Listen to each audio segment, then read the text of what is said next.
Hundreds of years ago, long before modern cities, highways, and skyscrapers covered the land, the world that would one day become America looked very different.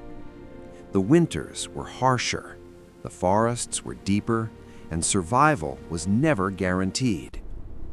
In the year 1620, a small group of weary travelers crossed the vast Atlantic Ocean. They weren't explorers chasing gold or fame.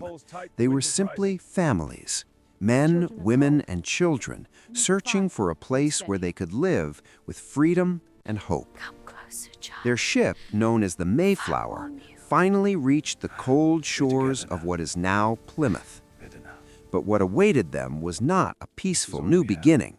It was winter, a brutal, unforgiving winter. The settlers had little food, their shelters were weak, and the cold winds of the unfamiliar land cut through their thin clothing like knives. Night after night, families huddled together, trying to stay warm, wondering if they would survive until spring. Hunger crept in quietly. At first, it was just an empty feeling in the stomach, but soon it became something far more frightening. Some settlers fell sick, others grew too weak to work.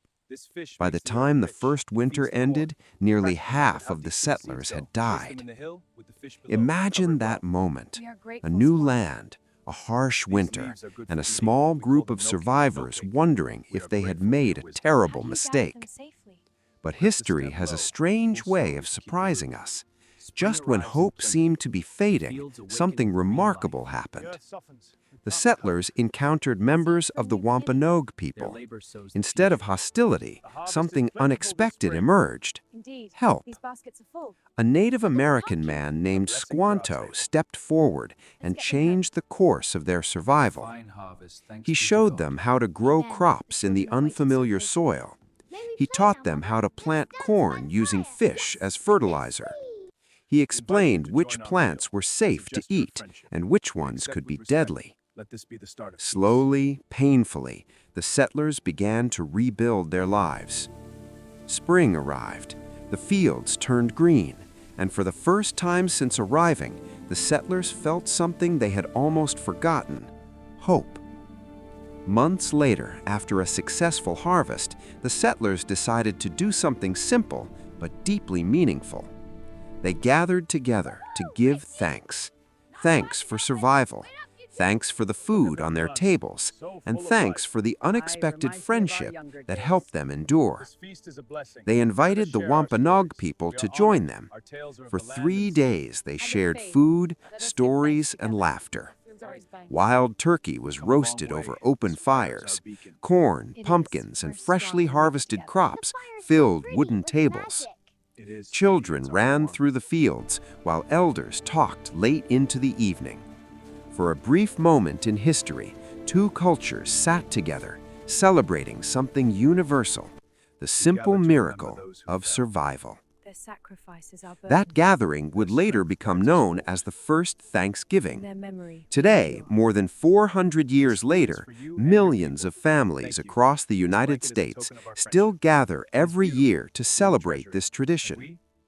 Homes fill with the smell of roasted turkey.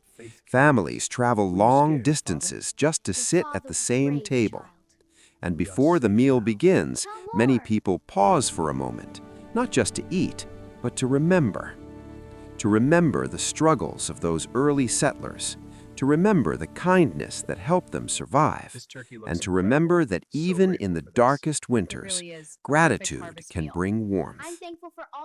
Because in the end, Thanksgiving is not really about the food. It's about something far more powerful. It's about family, it's about resilience, and it's about the quiet, timeless act of saying, "Thank you."